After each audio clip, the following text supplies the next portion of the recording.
Huge thank you to CIBC for making We Get It possible.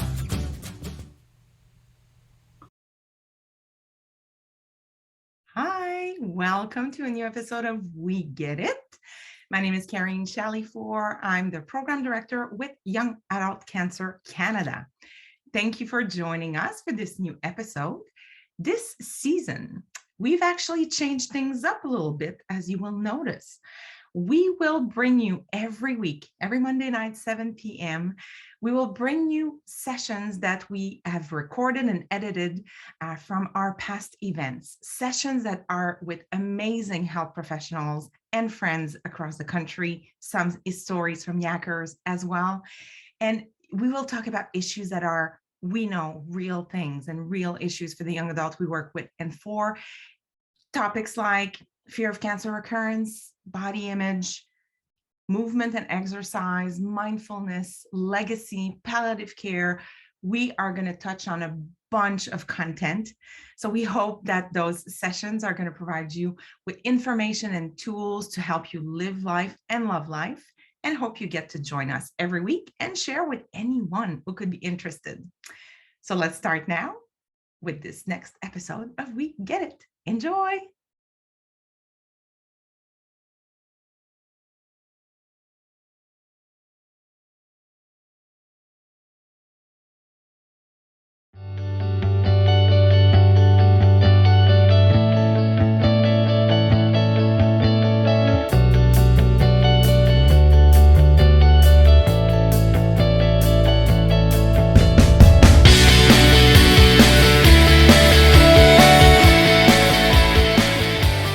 All right. Oh, seeing some familiar faces I haven't seen in a long time. It's wonderful. My name is Karine. I am the Program Director with Young Adult Cancer Canada. Thank you for being here with us. Before we start, I'm going to give a short description of myself. So I have dark hair. My hair are up this morning, or is up. I'm told hair is singular, but in French it's not. So they're up, and I'm wearing long earrings, a black shirt, and I am in my home office. I'm going to be today with my friend and colleague, Geoff Eaton, Executive Director at YAC. He is a white male. He is very bald. He said that himself last night. I'm not saying this, he did. He's wearing a dark blue shirt, and he is in his home office, which looked very dark, but it's not. And finally, Fiona Schulte. She's a researcher. I have actually for you, Fiona, I have a real bio. She's an assistant professor in the Department of Oncology, Division of Psychosocial Oncology in the Cummings School of Medicine at the University of Calgary, and a member of the YAC Prime research team. Fiona has blonde hair, a little past her shoulder.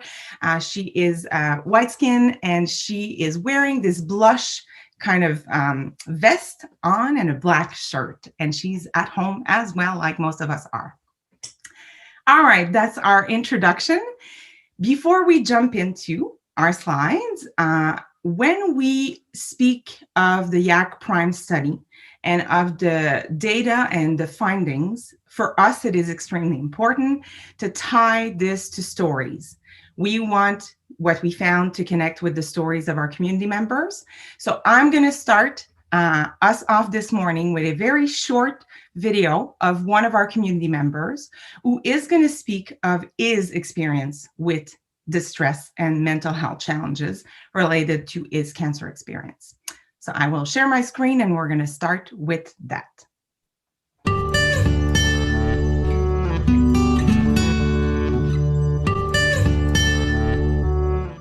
I guess I'll start off with I was diagnosed with thyroid cancer back in about 2013.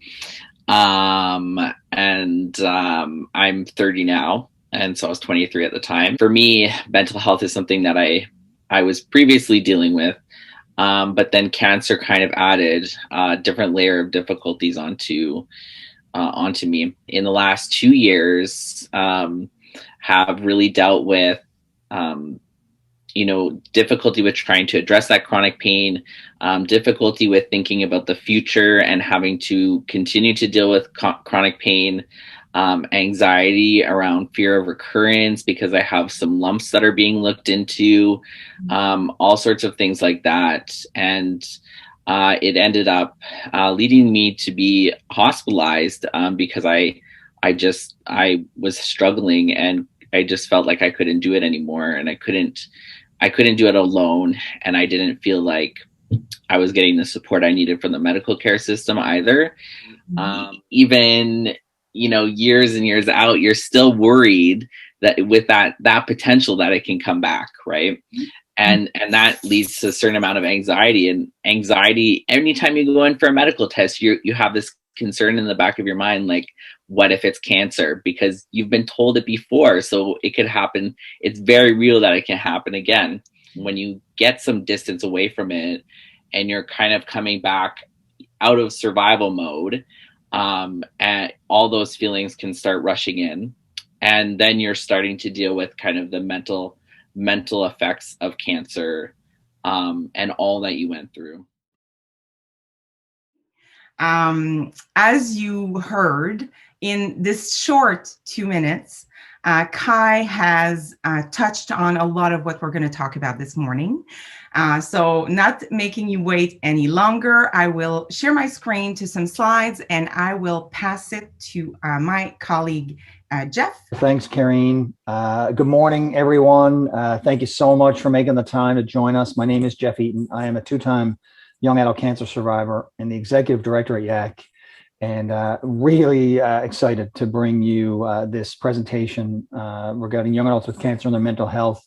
And the core of this presentation is really data and findings from the YAC Prime Study that YAC led in partnership with Dr. Sheila Garland. And we're going to breeze through some of the foundation stuff and then get into the meat.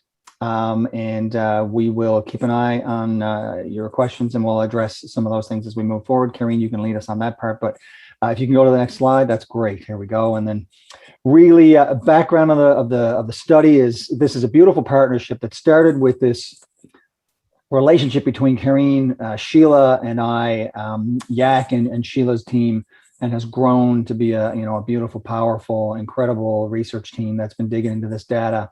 We were successful in recruiting 622 young adults to this study, and you can see the geographic representation of the participants here. And then, this study was open to anybody who had had a diagnosis of cancer between 15 and 39. And we're currently over 18. So we actually even had participants as old as in their 60s. I think 64 was the oldest participant. Next slide, Karine, if you can. This is just a quick overview of the types of cancer. Not particularly that surprising. A lot of the blood and the lymphatic cancers. And you can see, the distribution fairly similar to what you see when you look at the overall distribution of cancers in the young adult population, which we should point out is very different than what you see in the kids and different again than what you see in the adults.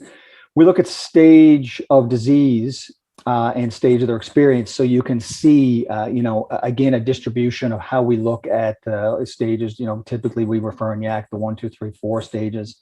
And then when we think about the duration of their cancer experience, way more than half of the participants in the study were less than 5 years from their diagnosis. So fairly current, recent. And then, of course, there is still a significant percentage of this study participants who were in the long-term follow-up phase or the long-term survivorship phase of their experience.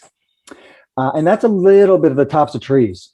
The core focus, I think, was really for the study was to look at the emotional impact of cancer, to look at some of the financial impact of cancer.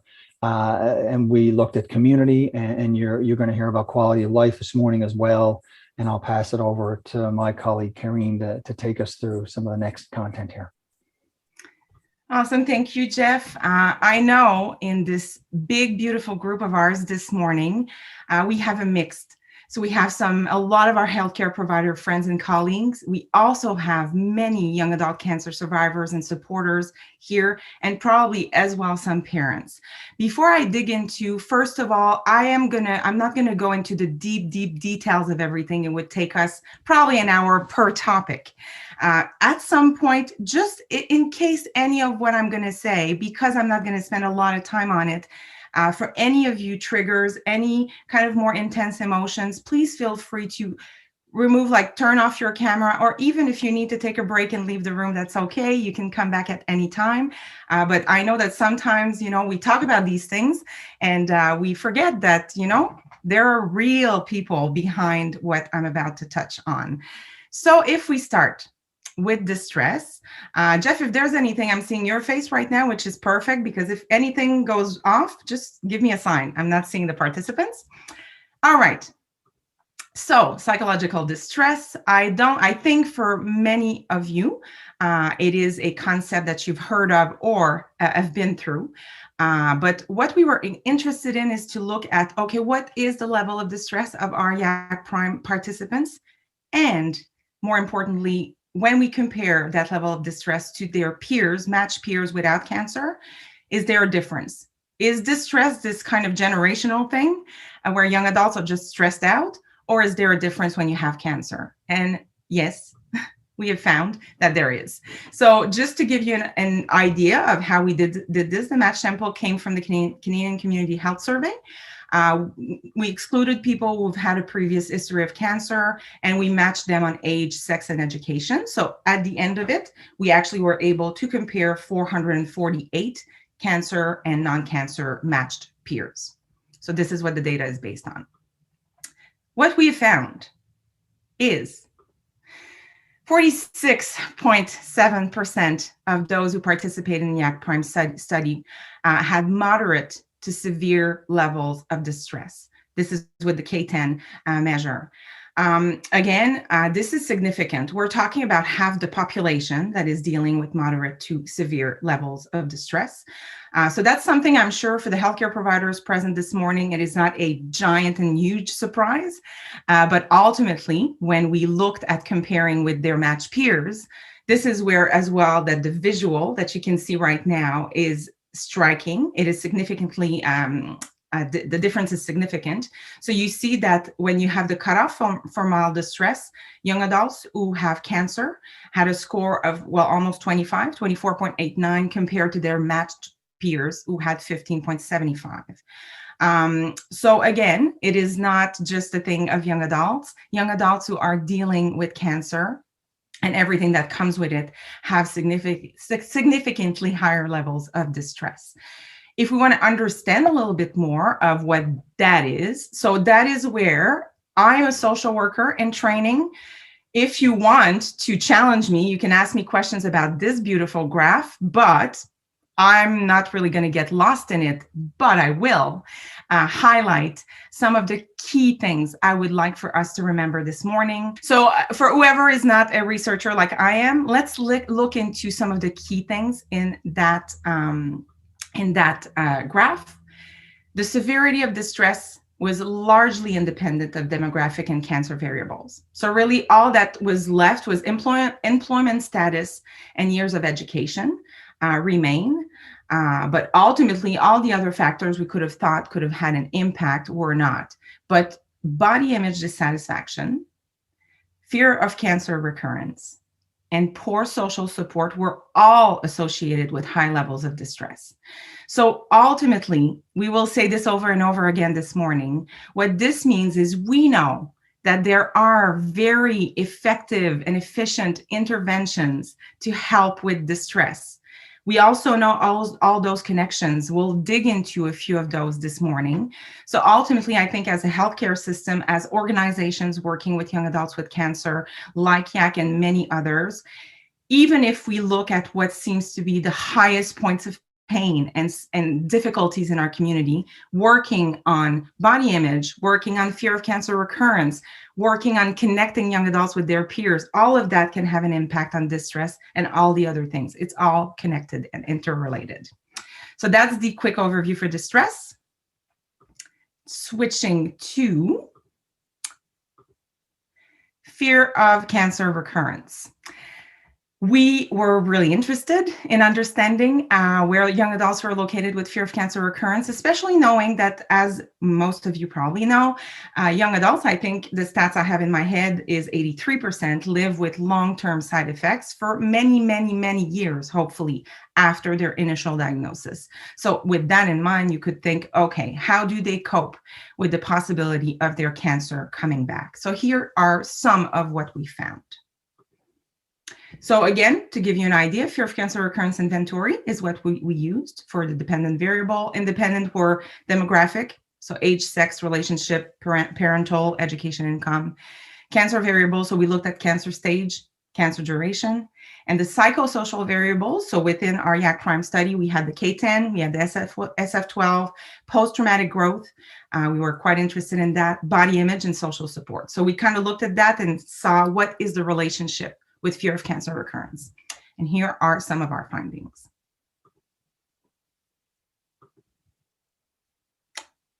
Anyone surprised?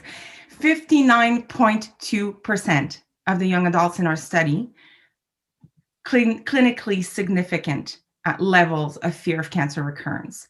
So in these scientific articles, some of that means that for many of them, it meant that they were thinking of the cancer returning many minutes every single day.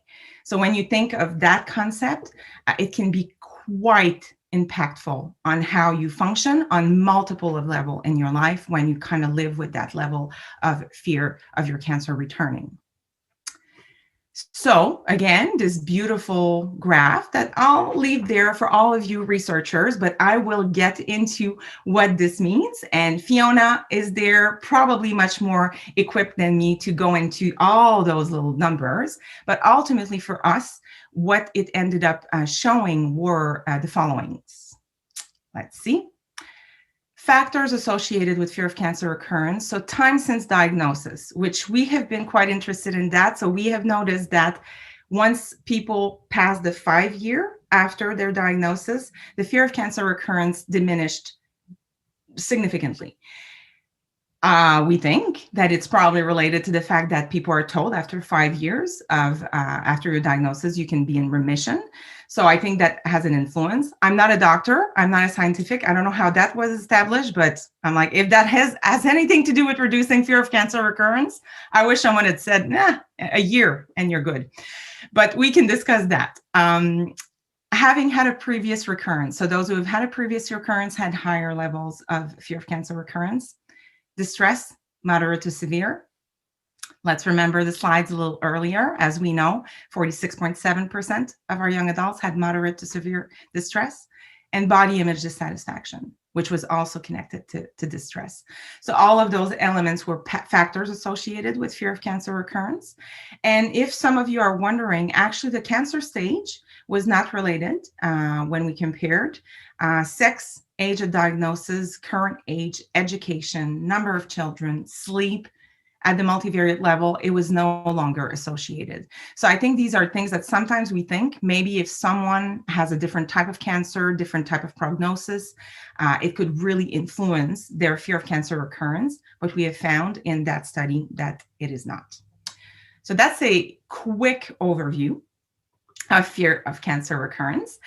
And finally, sleep. This is where I'm missing my sweet colleague, Sheila Garland. This is her zone, but still we have found some pretty staggering information around sleep in our young adult population. 86% of those who took the YAC Prime study were poor sleepers. Sleep is extremely important. I would argue for conversation with various colleagues that it is not often at the core of conversation when we think of recovery and health and healing, but obviously it's a massive issue within our community.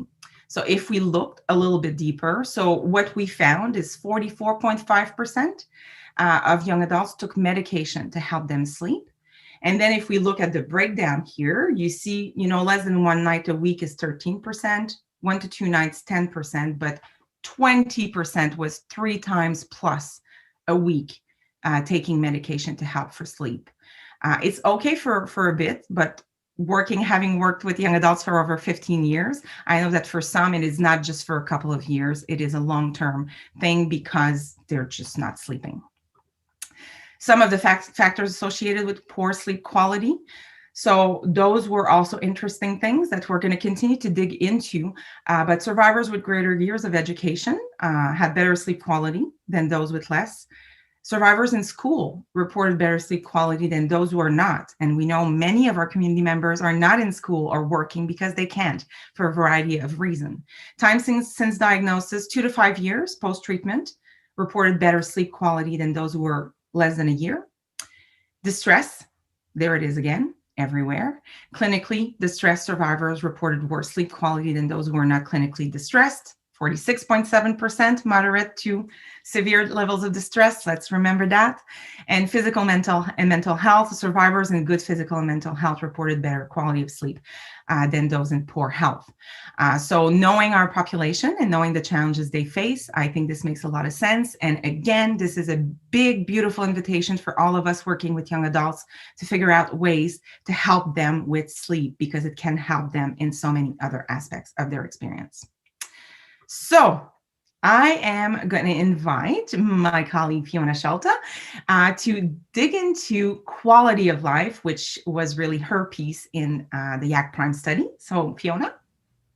Good morning. Thanks so much, Karine. And thank you to all of you for being here. And I'm sorry that it's not Sheila, but I was happy to have the invitation to be able to jump in and participate in this. So I think the pattern of findings here is, you'll see that there's a pattern. Karine, actually, if you wouldn't mind going to the next slide. Yeah.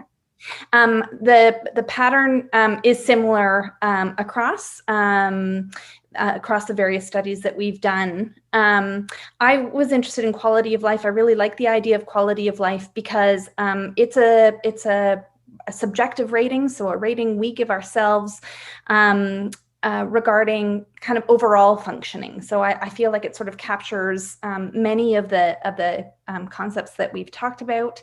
And it's multidimensional, so it considers not only your mental health, but your physical well-being, your social aspects of life. And I think it's important because it captures these multiple domains, but it's also, we can use it when we talk of fear of cancer. We're looking specifically at, within cancer survivors who might be experiencing that, but quality of life can then be compared to the general population. So how are other individuals, same age, same stage of life, how are they rating their quality of life? Karine, could you go to the next slide, please? So in this study, we actually were specifically interested in looking at the quality of life in those individuals who participated in the YAC Prime study, who were more than 2 years from their diagnosis. We really wanted to capture that post-diagnosis, post-treatment phase, because we know that can be a really tough time.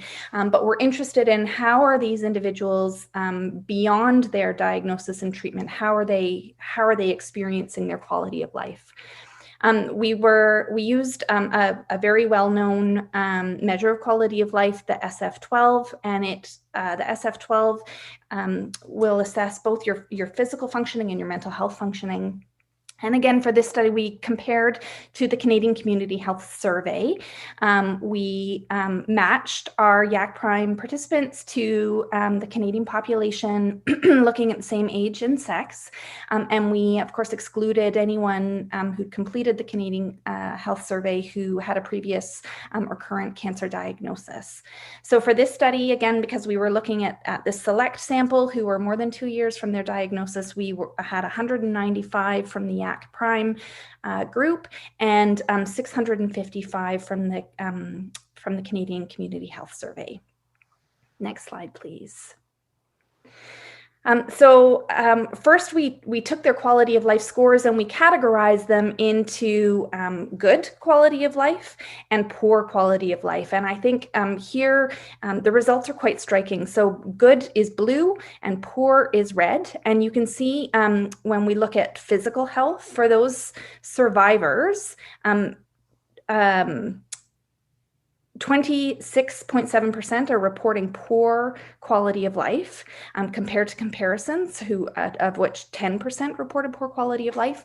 When we look at mental health, this is even more staggering. So the majority of survivors, 50.8%, reported poor mental health compared to only 9.4% in the general population. So this to us, we expected there to be differences, but the differences were this staggering was surprising to us. Next slide, please.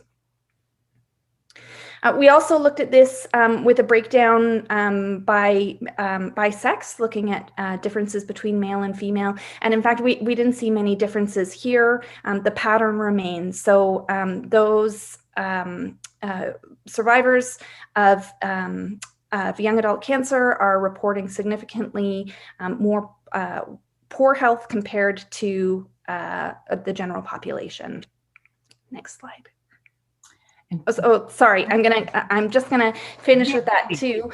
We also, as in other studies, looked at predictors of that quality of life. We thought that was important to understand. When we looked at predictors of poor quality of life, we saw that low income level, poor sleep, and body image were significant predictors of poor mental health, poor physical quality of life, and sleep quality, body image, fear of cancer recurrence, and less feelings of social support predicted poor mental health. So as we have seen in the other studies, diagnosis, clinical factors, demographic factors were not related to quality of life. It was more of these psychological components, meaning I think good news in that these are modifiable targets for intervention. So needing to focus on sleep, body image, fear of cancer recurrence to hopefully ultimately improve quality of life. Thank you, Fiona. Geoff, you would take us through the next bunch of slides. Yeah, that's great. Thanks, Fiona. And again, when we were building the study, a lot of what we did to build the study was, Karine and Sheila and I had a discussion, and we would ask questions, and Sheila would say, well, let me go to the literature and see what it says. And most of the time she would come back and say, it doesn't really say anything. There is no literature on this, or there's very little. So that was a big part of how we built the study, combined, of course, with the stories that we connect with and work with every single day in the YAC community. So that is really how finances came about, and very, very fortunately, we were able to take a similar approach as what Fiona's just described with quality of life in the finance space. Is we were able to collect the data from survivors, but also then to do age, sex, and education matched peers who were normal, regular Canadians who didn't have cancer. So, Karine, let's just go through and have a look at some of the financial data. So work missed, as you can see. Next click, Karine, because there's a couple of highlights on this one, but you can see there's a big variety there. But we're talking about 70% off work for more than 6 months or school. This includes school. It's almost 50% were off 1 to 3+ years. So you can see 49% in total if you do the quick math there on the pie chart. So a huge disconnect from regular work or school life. And then another click, Karine, and give me another pie chart here on this one. This is these are monthly expenses. So again, you see 61% spending at least $100 a month on cancer-specific related expenses. And I guess something I want to begin to point out here is, to me, this is a big part of the beginning of this significant financial challenge for these young adults. So again, as we know, many of us have already or are on the cusp of or in the middle of making the transition to some level of independence, and then cancer arrives. So what you see here is the beginning of that is there is a removal from the workforce or education. And so that almost certainly comes with a reduction in income. And then you see this increase in expenses as well, because again, we have great healthcare in Canada, but it is not free by any stretch. Karine, next slide if you can. So then we're talking about, I mentioned the comparison with the young adults. This is the Canadian Financial Capability Survey that's done by Stats Canada. So that's where that data comes from. which allows us to really tap into some incredibly powerful data to show the disparity and the financial impact on cancer in young adults. Next slide, please, if you can, Karine. So then we had an extensive look at debts and assets, and these are some tops of trees stuff. There's a lot of important stuff here. But on the left side, if you can, you'll see young adults with cancer under 35, and that's based on that financial capability survey from Stats Canada. They kind of group their population in the under 35, over 35. So we see that young adults under 35 are twice as likely to not have any assets at all. And their non-cancer peers are more likely to have a home, a vehicle, and a mortgage. And of course, financial advisors, I don't know that there's many on the call, but they'll talk about good debt and bad debt, right? So things like a mortgage are typically considered good debt. Whereas on the right side of your screen here, you see the young adults in the over 35 category. They have this weight of 2.5 times more likely to have student loan debt, line of credits, or outstanding credit card balances. These things are punitive often in how they are set up for the borrowers. And this next slide really does kind of capture that extra level of impact on the first slide. So you have diagnosis, you have this disconnect from the workforce, increased medical expenses, and then you see what you would expect to see, which is this continued space of intensity on bad debts. So you get behind and you are unable to keep up financially, and you end up having to access or delay a lot of these debts and the removal of this debt that you would normally have done.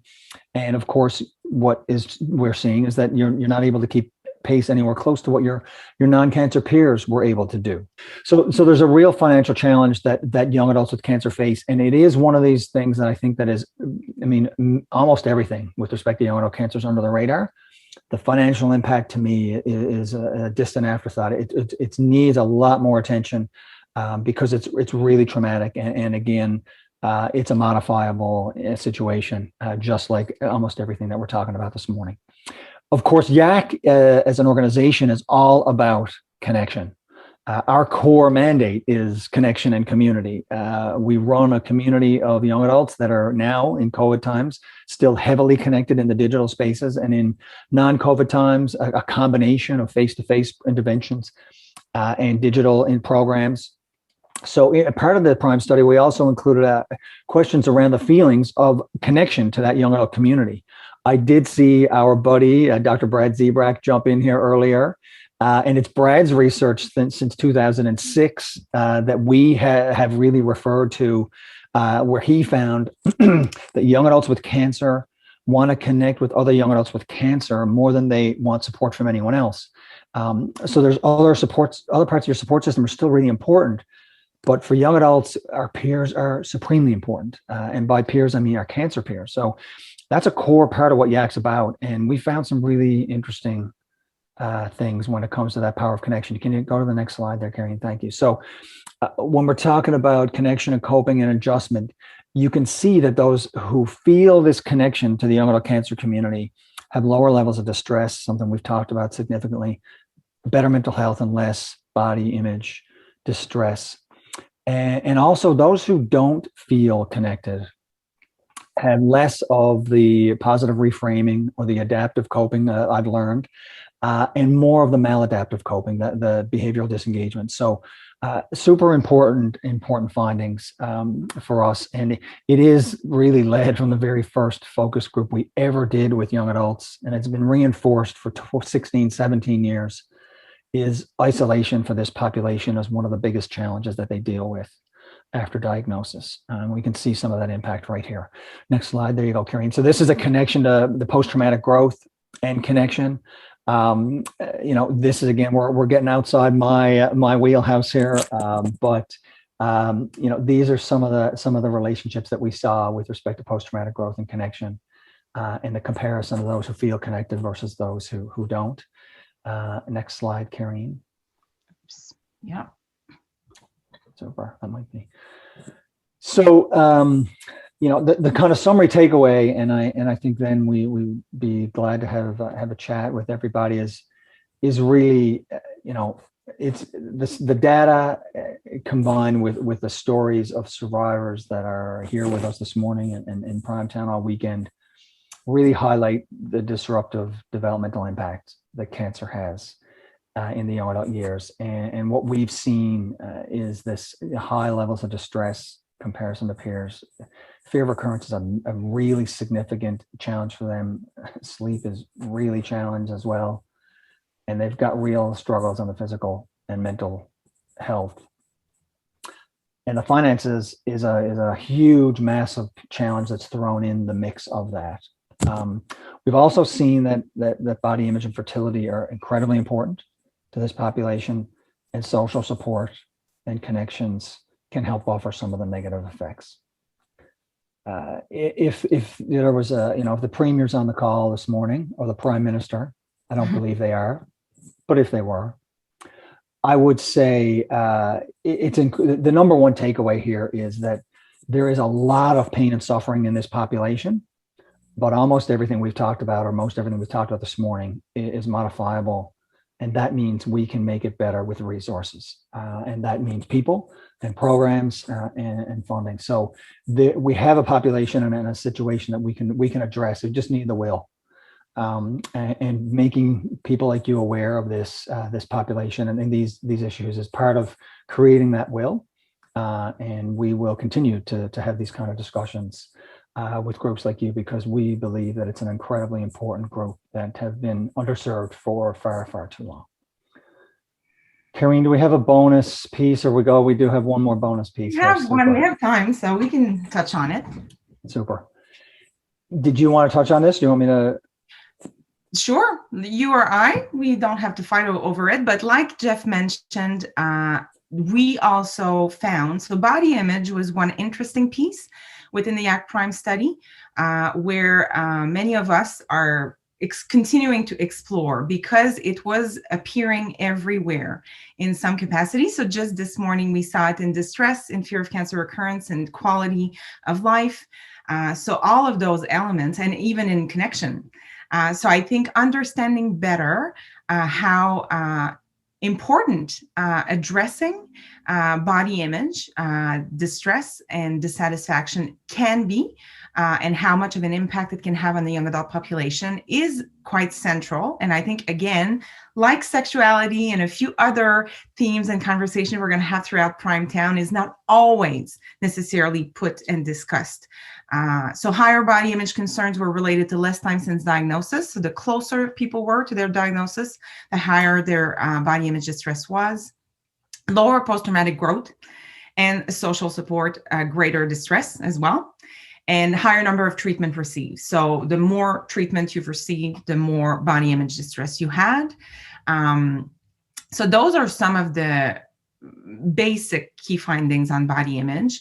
And really, we've all agreed in the YAC Prime research team, that we wanted to explore deeper, because it appeared a little bit like distress almost in everything. So we want to support our community better. And the fertility preservation. So we did one. So we basically with YAC Prime looked at fertility and post-traumatic growth. And we looked at what we could find. And I thought I had the notes, and I don't have them, but there is a scientific article around that. And ultimately, one of the findings we had, which probably will sound very obvious, is that those who had the conversation and who had almost like a choice, or at least knew, that had an impact on their post-traumatic growth.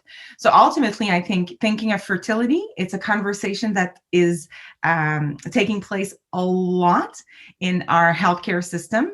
There's often the kind of medical side of things, but we were more curious to look into the experiential connection around fertility and the young adult population, so you can find more information. And all of those articles, if you're wondering, or if you want to have access, you can definitely connect with us at Young Adult Cancer Canada, or visit the yacprime.ca,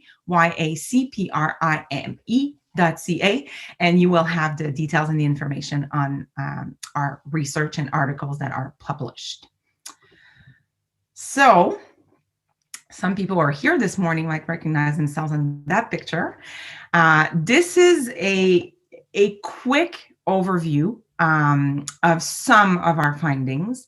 YAC Prime, so with 622 participants, obviously, we have still a lot more exploration to do with the data and what we can find. But ultimately for us, addressing this big group of healthcare providers of all kinds, of young adult cancer survivors and supporters, and any parents who might be here, I think one of the things for us at YAC is how normalizing it can be to actually, even if those data that we've shared this morning, I think we're all going to agree that for many of them, it's like, oh boy, that is striking. That is not what we want. But at the same time, we want to, for the young adults who are experiencing fear of cancer recurrence, higher levels of distress, really struggling with their body image, to know that a lot of their peers are. So hopefully this can help in that way, but also for us working with the young adult population.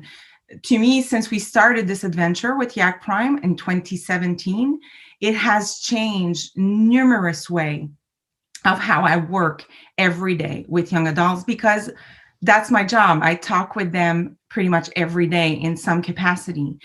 So ultimately, I'm hoping that for us as a community of professionals, for those of us who are professionals here on the call this morning, this can also open up avenues to think differently on how we serve this population.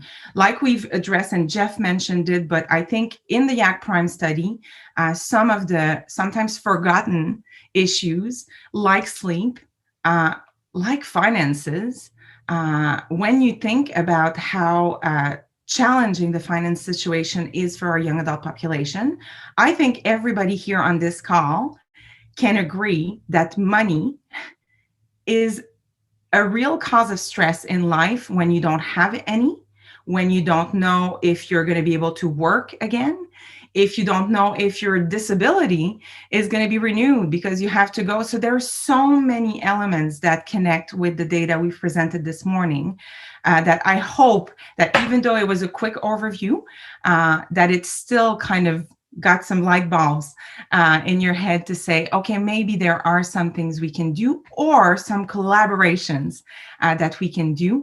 I think YAC's events, it's some of what we try and do to bring in. So this weekend, we're going to have something on fear of cancer recurrence. We are going to talk about survivorship issues. We're going to spend some time to talk about that. We're going to talk about body image with our community members, brain fog. We're going to have some topics where we're going to talk about all of this to hopefully give tools to our community members and those who work and care for them. But I'm hopeful that this short presentation this morning also got some curiosity on what could be done. So we have some time for opening this up for some questions, unless Fiona or Geoff, do you want to add something before we see if anyone has something to ask? I've got a couple of questions, and I think it's great. I think we just love to see people jump in on the chat if they want and have questions or comments. One of the questions that's come in, I'm not sure how to address this, but I'll certainly raise it. Perhaps Fiona or Norma or someone can jump in. But a question about how we work with the fear of cancer recurrence data for those who are metastatic or having a more chronic cancer. Does that factor in? Because they've obviously experienced the recurrence, or perhaps most of them have. But what happens? How do they get factored into the data? Do we know the answer to that? Well, I would need to refresh myself on the particulars of that paper. For YAC Prime, we did take into account cancer stage, and as far as I recall, all clinical factors, so diagnosis, cancer stage, recurrence, was included as part of considered as predictors of fear of cancer recurrence. And I think this was one, again, where the powerful predictors were more the psychological the psychological factors as opposed to the clinical factors? I think that's a great question. I think this is one that we have had about all of the constructs or the factors that we've studied is, well, if you have recurrence, or you have a more severe stage of disease, that's going to impact findings. And in a lot of the work that we've done, that has not been the case. But that's a great question. And Fiona, one piece that I'm not sure we've mentioned that to me was quite striking in the quality of life findings, I believe that a lot of what we observe, wasn't it 6 years past diagnosis? Yes. So as I had mentioned, we looked at that group who were at least 2 years post, and when we averaged that subsample, the majority were more than 6 years from their diagnosis. So that is not in the early stages. That is not in the, before the big 5-year arbitrary 5-year cutoff. That is more than 6 years post. So these are challenges that persist, and I think really speaks to me, at least, about needing to advocate for ongoing support. That and I know this is Geoff's, and I'm gonna butcher his motto, but the journey doesn't end when treatment stops. It carries on, so I think we need to pay attention much beyond the completion of treatment. Thank you. Yes, and I think you will hear us probably many times in various sessions say that it takes longer to recover from cancer than to be treated for cancer, and recovery is a complex concept. But ultimately, I think some of the findings we've had, especially around the quality of life, and so many years after the financial, and so many years after diagnosis, is a good indication that the healing process that happens after the initial diagnosis, and as we know, for many of our community members, there is no end to treatment. Some of them are living with cancer, with metastatic cancer. Ultimately, I think it's for us to think that it's not when the last drop of chemo, if chemo is part of the treatment plan, is ending, that then the cancer journey is ending and people go home and they're all good. What we see at YAC, and I'm sure what a lot of you see, is after the kind of intensive treatment phase, there is a lot of anxiety and a lot of psychosocial issues that come to the forefront. And sometimes, unfortunately, that is at a time where young adults are not in regular contact with their care team anymore because their treatment phase is over or paused. So then they're home and they're starting to feel some emotions like we saw, like distress, that can be quite challenging.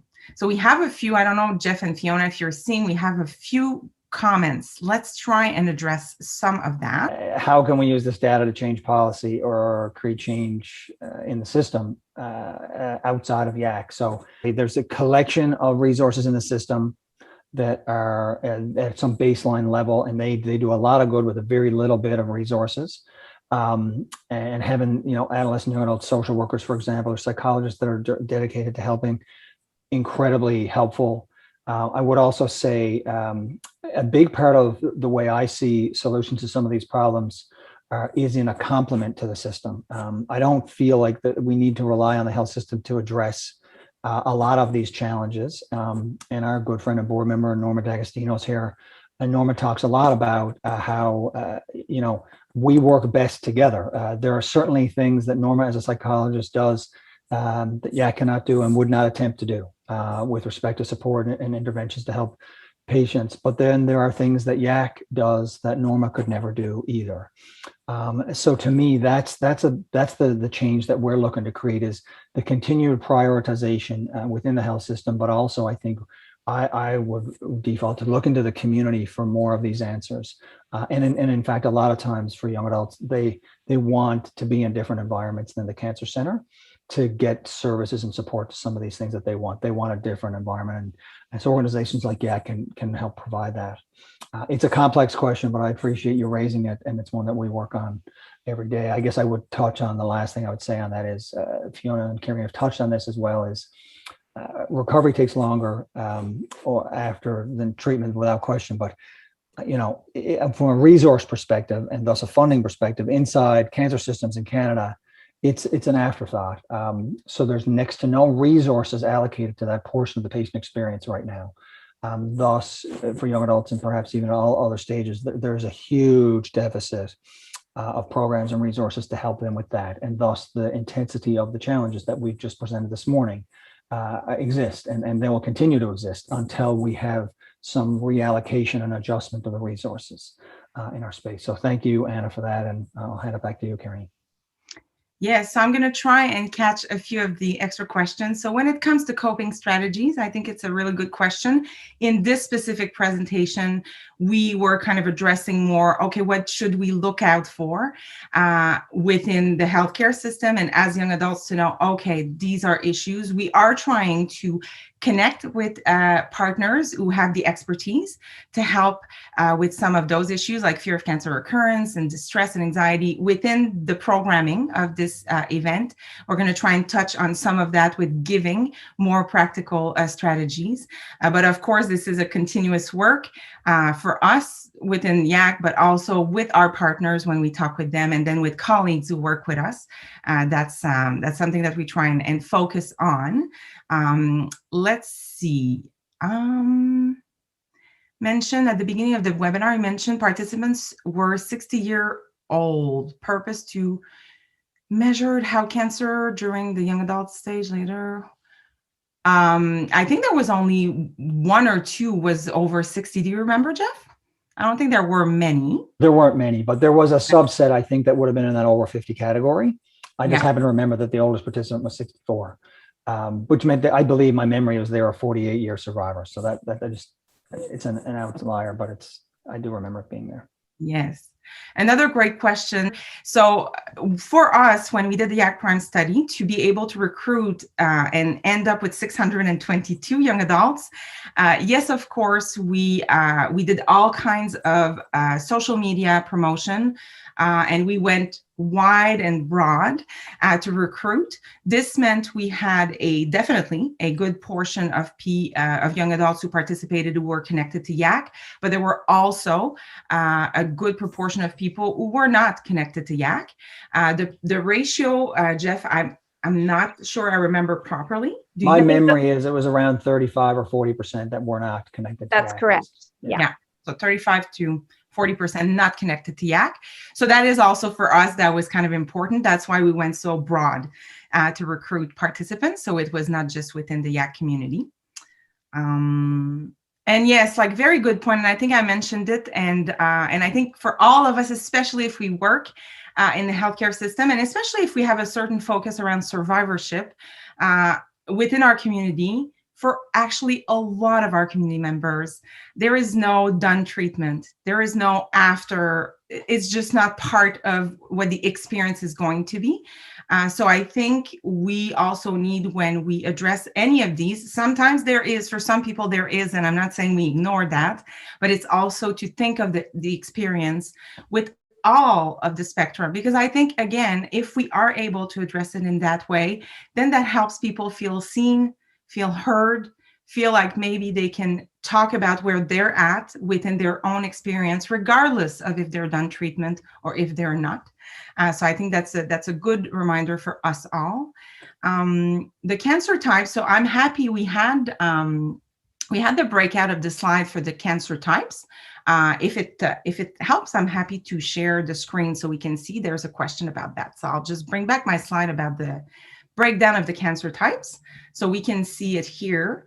Like Geoff was pointing out, there were a majority of blood and gynecological cancers, and then the rest is spread. I think there was a specific question around brain. I believe that a lot of the brain cancer might have been included in the other. But again, like we could totally dig into that details. Like I don't want to say something that is not actually accurate, but it is the breakdown of the cancer type of the participant of the YAC Prime study. And just to complement, Karine's asked a great question about the breakdown, the childhood diagnosis. So for this study, there were some participants who had a diagnosis as a pediatric patient, but then they would have had a recurrence to qualify for the study during their 15 to 39 year range of their life. So you had to have a diagnosis within that 15 to 39, but that didn't exclude those who had also had one as a child. I don't know the percentage, but it was a pretty small one that would have been in that category, but they were part of the study. Any additional questions or curiosity about what we've presented? Do you know, Fiona, if there would be some older adults and young adults comparison research? That's a great question. So that is something that we are embarking on. I say we, that I'm not directly involved, but as a team, looking at some of the financial impacts, some of the psychological impacts, mental health impacts for those diagnosed older as an older young adult versus those diagnosed at a younger age. So that work is in progress. Stay tuned. Perhaps Primetown 2 next year, we can share those findings. Awesome. Thank you. Thank you, everyone, it was an amazing turnout this morning. I'm extremely grateful you took the time to hang out with us and learn about the YAC Prime study. We're going to talk a lot more about this. You're just beginning. If it's the first time you're hearing about it, it's not the last. I can promise you that much. And I'm going to wish all of you a fabulous rest of the day.